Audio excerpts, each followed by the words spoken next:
I'm joined now by ABC News contributor, retired Colonel Steve Ganyard, a former Defense and State Department official. Steve, thank you so much for being here with us as we try to unpack all of this and make sense of what we saw today. You know, NATO Secretary General called this annexation by Putin, quote, the most serious escalation since the start of this war. Put this into context for us. Big picture, how significant is this? It's big from a NATO perspective. It's big for the rest of the world because Putin has gone in and taken land that is clearly not his. He's conducted a sham referendum. Everybody knows that the numbers were gimmed up and that the people that he has conquered now don't want him there. So from a NATO perspective, this is now Russia. So NATO is supporting Ukraine, but Putin considers this Russia. This was one of the most important things that Putin said today, and that is this part of Ukraine might as well be Moscow. It is Russia, and I will do whatever it takes to defend that territory. The second scary thing that he said was the U.S. used nuclear weapons in Hiroshima. They did it first, saying essentially, if I want to use nuclear weapons, I am justified. This is my territory, and the U.S. did it first. A lot of ratcheting up of the rhetoric. Before we get to that, you know, as you said, he now considers this as Russian as Moscow. What does that mean practically for the fight on the ground? Right now, nothing has changed much. It's become a slow fight again. The Ukrainians continue to do well up in the north. There's a town called Lyman that's a strategic city coming down into the Donbass that they're very close to taking. May happen by Saturday. So on the ground, it continues to be this grinding fight. The Russians continue to lose. He tries to continue to recruit people to join the military to reinforce those front lines. But on the ground, really not much of a change for the tactical situation. You mentioned Putin's pretty remarkable saber rattling today.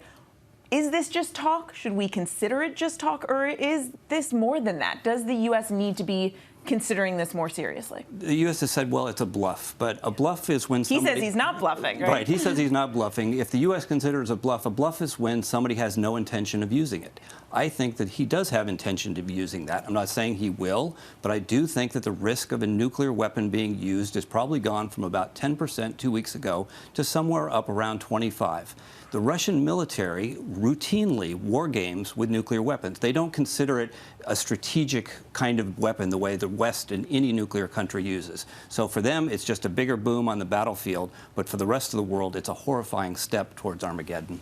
So let's talk about how the U.S. then responds. I mean, so far we've seen these crippling sanctions, but that clearly hasn't been enough to deter Putin. So what is it going to take to change Putin's behavior, and will more sanctions, is that going to cut it? In some ways, it seems like, you know, everybody talks about he's been backing himself into a corner. He's walling himself into a corner. It's very hard to see any off-ramp. So we've talked about this idea of a Russian strategy of escalate to de-escalate, make the situation worse so then you can come to some sort of a compromise. Perhaps that's what he's doing. Perhaps that's what he's doing with threatening to use nuclear weapons. But right now, no good vision of where Putin's off-ramp might be.